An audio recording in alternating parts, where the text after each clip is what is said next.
Ndabahaye mwiriwe mwese nyuma y'amatora akomeye mu gihugu cy'u Burundi. Amatora yabaye ku itariki 5 Ruheshi 2025 nyuma y'itangazwa ry'ivyavuye mu matora by'amashingamateka, abahanuzi n'abakomine yabaye ku itariki 5 Ruheshi 2025. Ibintu bikomeje gukaza umurego mu Burundi, aho Kiliziya Gatolika, imigambwe itavuga rumwe n'ubutegetsi ndetse n'imiryango iharanira agateka kazina muntu kuri ubu ngubu bari kuvuga ndetse no kunenga bikomeye ingene aya matora yakozwe ndetse n'imitegurire y'aya matora.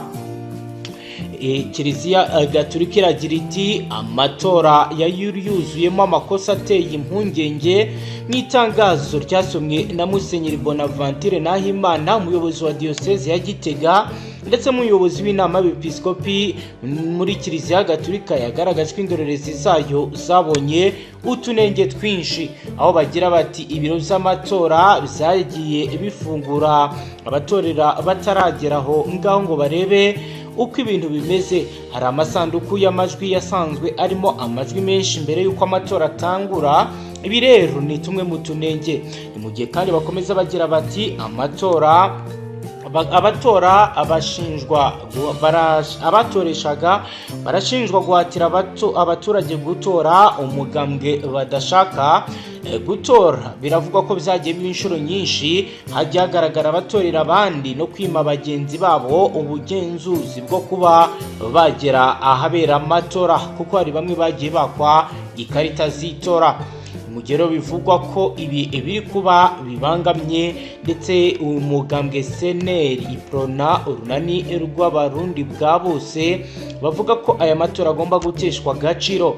Imigambwe itavuga rumwe n'ubutegetsi irimo CNL, Iprona, Burundi bwa bose yamaganye bikomeye ivyavuye muri iri tora, aho bagira bati ivyabaye si amatora ahubwo ni ugusubiza inyuma demokarasi n'uburenganzira bw'abaturage.